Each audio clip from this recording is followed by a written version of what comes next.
Yeah, it'll go dark for a minute and then start. There we go. Is it? Oh, okay, it's different here. Who has ever spent time and energy cleaning up the aftermath of a significant but failed conversation? Who's recognized perhaps too late that a teammate or a parent was frustrated or that you wounded a loved one because of you failed to engage in conversations that were needed? But on the flip side, who has had successful conversations eagerly anticipating the next one? While success is often measured by the accumulation of titles and financial bottom line or student proficiency, little attention is paid to the power of each conversation and how it can move us toward our goals. Susan Scott helps you see how having fierce conversations can change your life. People resent being talked to, we'd rather be talked with.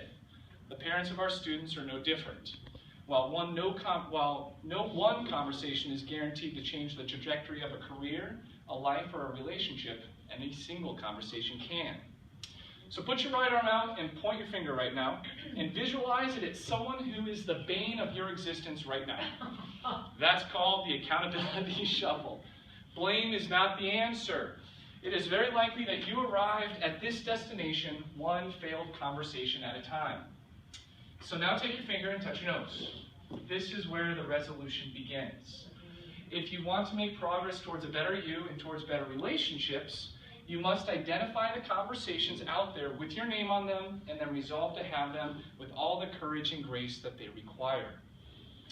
Maybe you've told yourself that conversations at work are unavoidably and substantially different from conversations at home.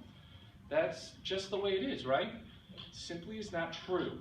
Each one of us must discard this notion that we respond differently depending on who we are with in the situations, even though they are quite different. When you squeeze an orange juice, what do you get? An orange, what do you get? Orange juice, sorry. Why do you get orange juice? Because that's what's inside it. The orange doesn't care whether it's on your desk or in the kitchen sink. It doesn't leak orange juice at home and tomato juice at school. And we are the same. When things aren't going well for us, what comes out of us? Whatever is inside. So we affect change by engaging in robust conversations with others and ourselves. Each conversation that we have will either enhance those relationships, flatline them, or take them down. So what is a fierce conversation? Fierce seems to suggest that they are menacing, cruel, and threatening with raised voices, frowns, and blood on the floor. However, fierce conversations are ones in which we come out from behind ourselves into the conversation to make it real. However, many people are afraid to do this. So if you are a leader, your job is to accomplish the goals of the school or organization.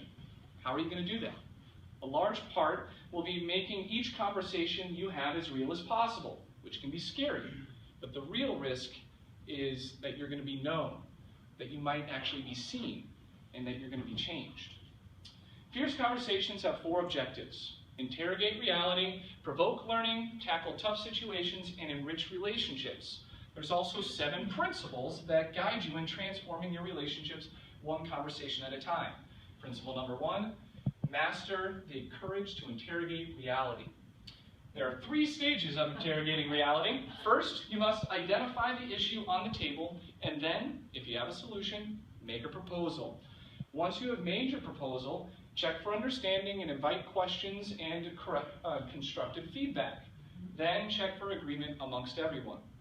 Number 2, come out from behind yourself into the conversation and make it real. Many people never even show up to their own lives.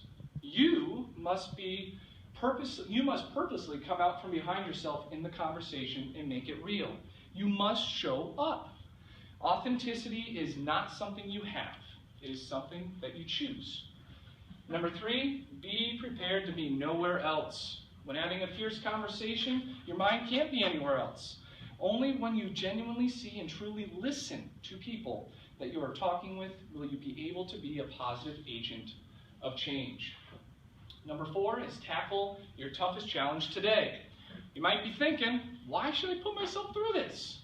Because what's on the other side of your toughest conversations? Success, high-performing teams, a fulfilling relationship. Also because what's in store for you if you don't have those tough conversations. Number 5 is obey your instincts. In conversations, sometimes we feel we should say something, but we don't. We think that this internal conversation that we are having shouldn't be there. But when we keep important thoughts private, our ability to learn and make good decisions is reduced. Number 6, take responsibility for your emotional wake. For a leader, there is no trivial comment.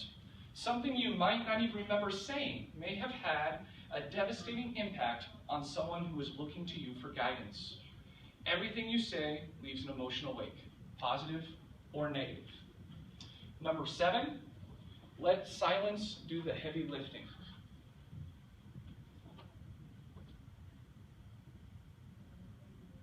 Where in our lives did we become uncomfortable with this sweet territory of silence? The best conversations are when we are talking with people, not at them. This means that you become silent during the conversation and actually listen to what the other person is saying. Fierce conversations require silence. In fact, the more emotionally loaded the subject, the more silence is required.